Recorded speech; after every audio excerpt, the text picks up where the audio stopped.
Hello, so this is our second movie about having bees. Bees. Yeah, that's right. So this shot is from the morning of the second day we had the bees. This is our second full day in the box. So we knew by the end of the day we'd be opening the box to do some chores, but we had some stuff on our mind. So what was on our mind from the day before, Amers? A couple of things were on our mind. One was that they had been bearding a lot the day before, and we weren't sure if they were too hot in there or what was going on. And another one was that the syrup mixture had gone down kind of quickly. We weren't sure if that was just because they were drinking it really fast. So we were keeping an eye on that. Yeah, and so that's kind of those were the main things on our mind. We were really delighted to come out in the morning and see the bees kind of just chilling at the entrance and Mm-hmm. kind of coming in and out. And at first glance, it was looking pretty good.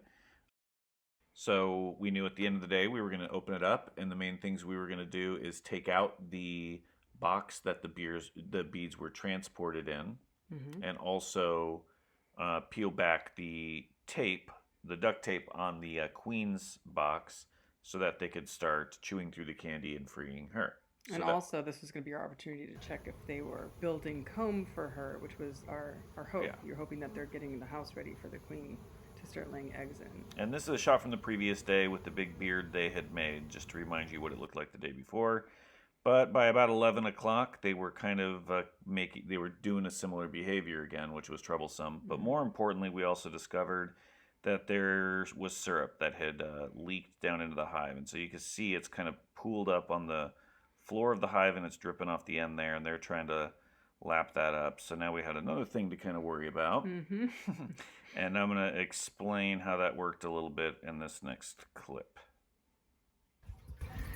And so what happened was this feeder we have, when you turn it upside down, kind of creates like a vacuum seal and it's supposed to stop dripping. But as you see, as it got lower, it started kind of had a harder. It was just basically it was dripping out too fast, and so they weren't really using it fast enough. So it ended up on the floor of the hive.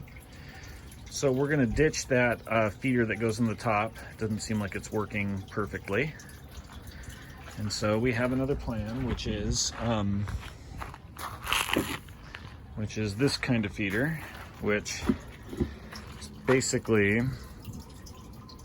it's a panel feeder, so it's a piece of plastic the size of the right width as a panel. So when we could hang this in there in place of a panel, and you'll see that there's these holes that go down with kind of a netting liner, and you just fill up those holes all the way, and it just fill this up with sugar water, and then they can crawl down in there on the netting to get access to that sugar water, and there's no danger it'll drip.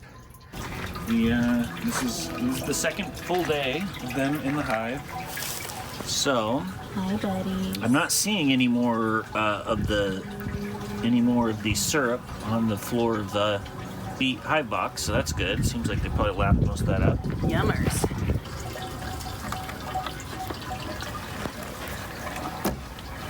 Hello, friends.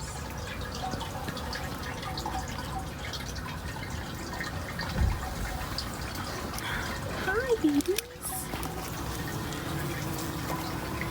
You can see they're nice and docile. It's great. I'm not seeing any comb inside the box, so you can just pull that right out.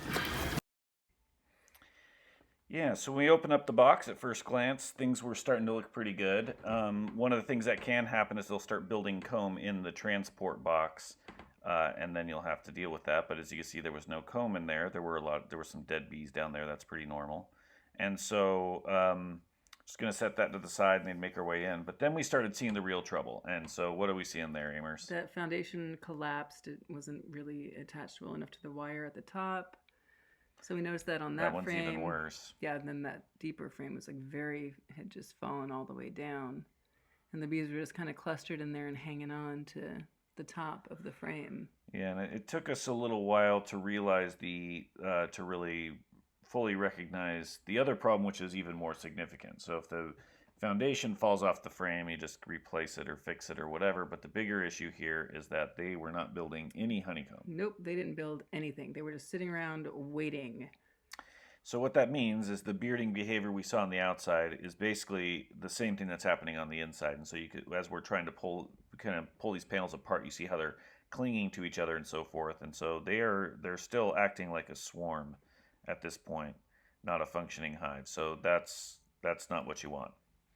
So we did pull out the queen box here, so we'll explain kind of how that worked. So you can see there's a bunch of workers holding on, kind of clinging to this, and they're feeding that queen that's in there, and you'll get a look at her here in a second. So I'm gently scraping away the bees. They did not like it when you did that. No, they did not like me doing that. There's the queen in there. But she's in there, and she's healthy and moving around, so that was nice. So then I have to take this white duct tape off the outside. And no, they did not like it. Those dozen or so bees right there were irritated. Yeah. I think we clipped the video, but I kept telling you to spray sugar water on them because they were making me nervous.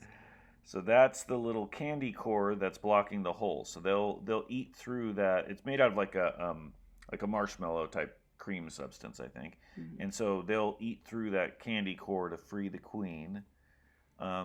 And now I have to reattach it to a different panel because the panel she was attached to was the one that had collapsed really bad. Yeah, it fell all the way down. And you'll get a shot. You'll get to see how bad it had collapsed in a second. But this part was good. I mean, it was nice to see the queen was healthy. No, totally. And all the that bees went were pretty smooth. Pretty docile. They clearly bonded with her. Like, everyone calmed down in the sense that they were just waiting for her to tell them to bolt. Yeah. As soon as they could get her out of there. And so here you can see how badly this was the panel that the queen was attached to, and it totally collapsed.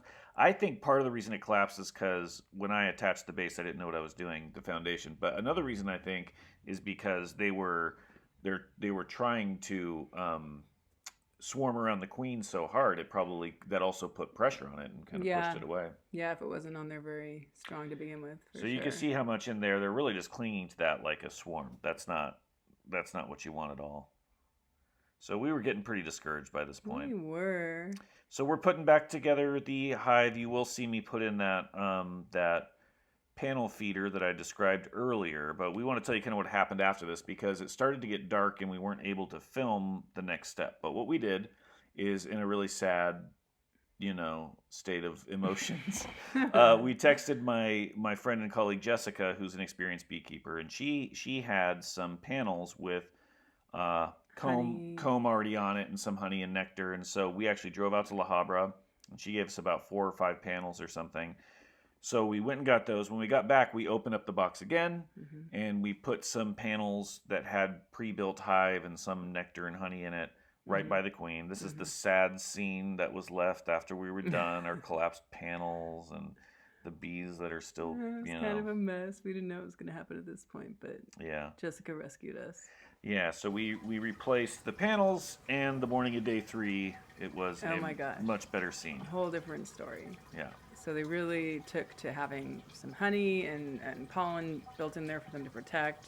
I don't know if the queen felt better with the tape off of her thing or whatever. They could tell that they're going to be able to chew out her cage and get her to freedom, but they're like just working now. They're just bringing in pollen and going out and getting nectar and pollen and you can see it's just really orderly. There's bees coming in and going out. There's some kind of that are their job is to kind of guard the door and just make sure everybody's part of the team. You can see here we had opened up the what do you call that? The stick there. It's the entrance reducer. Yeah, the entrance reducer there. Opened up the size of it. Turns out using those is really controversial, and every beekeeper has a totally different opinion about That's right. And my opinion is that I'm paranoid about robbers. And why are you paranoid about robbers? Because the only time that I kept bees before, they got destroyed by robbers. Yeah.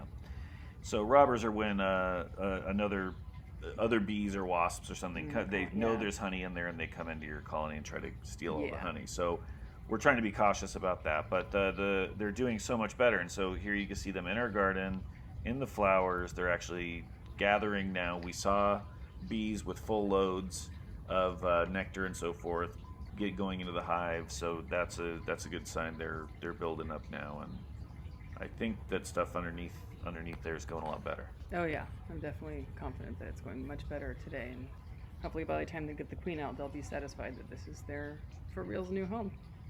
So there you go. We don't open the box again for about a week. That's right. Yep, and we'll let you know what we find out when we do it. Yes, we will.